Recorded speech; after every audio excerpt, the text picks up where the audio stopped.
आज देखेंगे हम prostaglandin, leukotriene and platelet activating factor. इसमें पहला हम देखेंगे प्रोस्टाग्लैंडिन।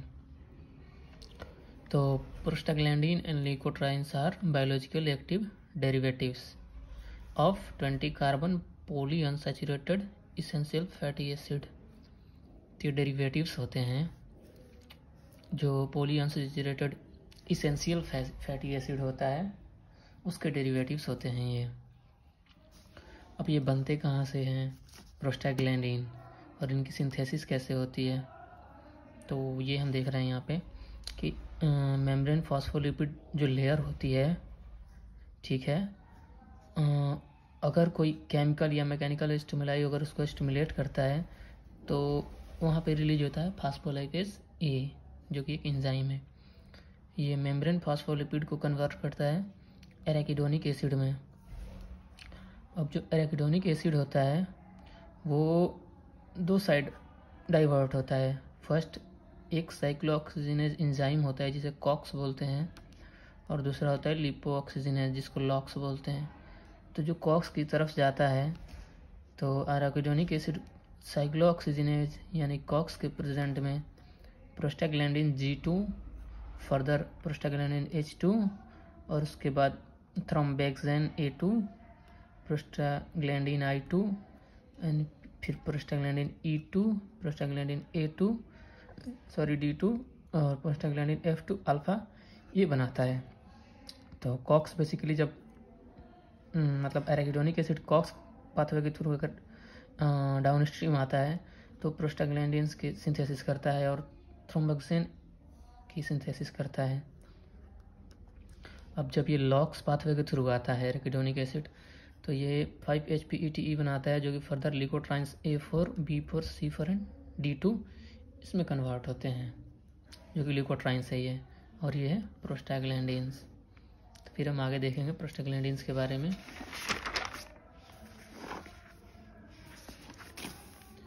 अब इसके प्रोस्टाग्लैंडिन्स है उनके फार्माकोलॉजिकल एक्शंस देखते हैं। पहला है कार्डियोवैस्कुलर सिस्टम पे इनका क्या इफेक्ट होता है। तो पहला है PGE2 मतलब प्रोस्टाग्लैंडिन E2, इसका काम होता है वहाँ पे वैसोडाइलेशन। PGF2 अल्फा होता है constriction of pulmonary vein and artery, जो pulmonary vein and pulmonary artery होता है ना उसकी कंस्ट्रिक्शन करता है। अब PGI2 होता है वो वैसोडाइलेशन कॉज करता है, TXA2 होता है वो वैसो कंस्ट्रिक्शन कॉज करता है। ये सब हार्ट पे वर्क करते हैं। E2, F2 alpha, I2, A2, ये सब हार्ट पे इनका एक्शन है कि जो हार्ट की जो वेन्स होती है ना और आर्टरी, उन पे इनका क्या काम होता है। फिर हम प्लेटलेट पे देखते हैं कि प्लेटलेट में इनका क्या काम होता है। तो वहाँ पे जो TXA2 होता है वो प्लेटलेट की एग्रीगेशन कराता है। जब कोई भी कट मार्क्स मतलब लग जाते हैं, ब्लड वेसल्स रप्चर होती है, तो वहाँ पे एग्रीगेशन ऑफ प्लेटलेट इस एंजाइम के थ्रू होता है, क्योंकि वहाँ पे भी फॉस्फोलिपिड की जो लेयर होती है वहाँ पे केमिकल और मैकेनिकल स्ट्रेस मिलता है, तभी तो ब्लड वेसल्स रप्चर होती है, जिसकी वजह से फिर वो फर्दर प्रोस्टाग्लैंडिन की जो सिंथेसिस वाला ये प्रोसीजर ये फॉलो होने लगता है, और इसकी लास्ट में जाके TXA2 बनता है। यहाँ पे जब ब्लड वेसल्स रप्चर होती हैं तो प्लेटलेट एग्रीगेशन TXA2 के थ्रू होता है। फिर PGI2 क्या करता है, इनहिबिट करता है प्लेटलेट एग्रीगेशन के। अब बात यह है कि जो TXA2 है और PGI2 हम देख रहे हैं कि एक दूसरे का अपोजिट काम कर रहा है।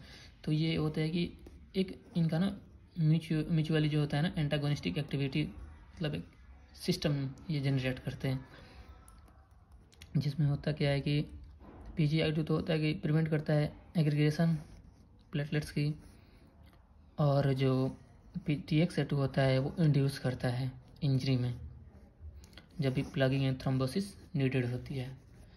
तो ये एक दूसरे के क्या हैं, म्यूचुअली एंटागोनिस्टिक सिस्टम्स हैं दोनों। यूटेरस पे देखते हैं क्या फ़र्क पड़ता है। तो यूटेरस पे जो PGE2 एंड PGF2 अल्फा है ये क्या करता है, consistently contract human uterus in vivo, और जो बेसिकली ऑल PG हैं प्रोस्टाग्लैंडिन्स मीडिएट करते हैं initiation and progression of labour. जो लेबर होता है ना जब बेबी के डिलीवरी के टाइम, उस टाइम ये सब मीडिएट करते हैं इनिशिएशन लेबर का। फिर उसको देखते हैं हम इसके बाद ब्रंकियल मसल्स। यहाँ पे जो PGF2 अल्फ़ा है, PGD2 है एंड TXA2 है, ये ब्रोंको कंस्ट्रिक्शन कॉज करते हैं वहाँ पे। और जो PGE2 है वो ब्रोंको डायलेटर होता है। PGI2 है माइल्ड ब्रोंको डायलेटर। तो E2 और I2 ब्रोंको डायलेटर है, बाकी PGF2 alpha, D2 and TXA2 Bronco constrictor है, मतलब ब्रोंकाई को कंस्ट्रिक्ट करेंगे। जैसे हम देखते हैं कि अस्थमा में पेशेंट को सांस नहीं आ रही होती है, तो एक्चुअली उसमें ये होता है कि ज़्यादातर हम देखते हैं कि जो इम्बैलेंस है ना, ये जो PGE2 I2 है और इनके बीच में PGF2 अल्फ़ा D2 के बीच, इनकी इम्बैलेंस की वजह से भी ज़्यादातर प्रॉब्लम हो सकते हैं अस्थमा में। जो ब्रोंकाई कंस्ट्रिक्ट हो गए, सांस लेने में प्रॉब्लम आती है, तो इसकी वजह से ये हो सकता है ज़्यादातर, और होता भी है। फिर देखते हैं GIT पे क्या इफेक्ट होता है प्रोस्टाग्लैंडिन का। तो PGE2 है वो इन्हेंस करता है गैस्ट्रिक एसिड सिक्रेशन को। I2 है वो म्यूकस प्रोडक्शन इन्हांस करता है। और PGF2 अल्फ़ा है वो इन्हांस करता है प्रोपल्सिव एक्टिविटी इन GIT, मतलब जो पेरिस्टालसिस मोशन होता है ना, जो एलिमेंट्री कैनाल का, उसको इन्हेंस करता है, और जिसकी वजह से कभी कभी वाटरी डायरिया भी हो सकता है। अब देख रहे हैं हम यहाँ भाई जो PGE2 है वो गैस्ट्रिक एसिड की सिक्रेशन करता है, और I2 है जो म्यूकस प्रोडक्शन करता है।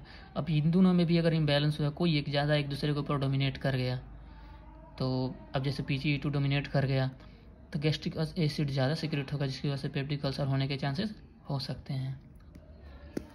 फिर देखते हैं किडनी पे PGE2 एंड PGI2 का इफेक्ट क्या होता है, diuretic effect and renal vasodilation.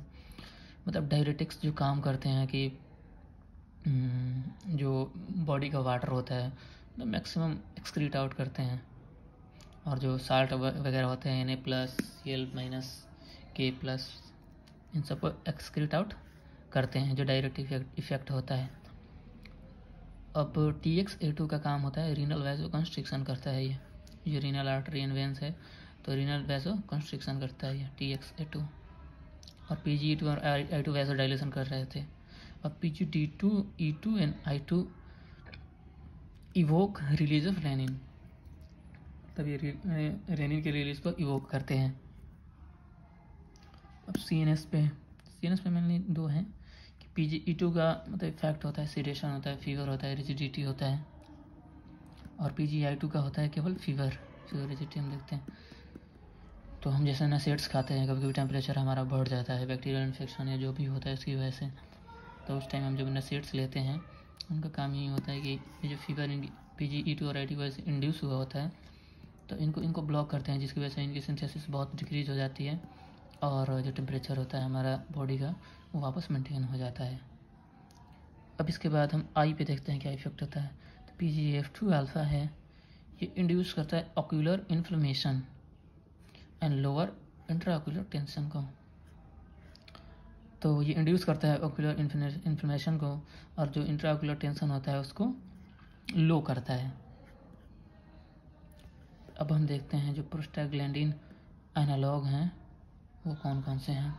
इसमें मीज़ोप्रोस्टोल है, लेंटोप्रोस्ट है, कार्बोप्रोस्ट है, और भी नेचुरल हैं, पर इतने काफ़ी एग्जांपल्स। अब इसके बाद है एंटागोनिस्ट ऑफ प्रोस्टाग्लैंडिन। तो एंटागोनिस्ट कौन कौन से हैं, एंटागोनिस्ट में सारे नसेट्स आ जाएंगे, नसेट्स की जितनी भी ड्रग्स हैं, आइबुप्रोफेन, एस्पिरिन, पैरासिटामोल, और भी है जो डिक्लोफेनाक, ETC, ये सब आ जाएंगे इसमें। नसेट्स होती है non steroidal anti inflammatory drugs. तो ये था प्रोस्टाग्लैंडिन। इसमें हमें बस बेसिक ही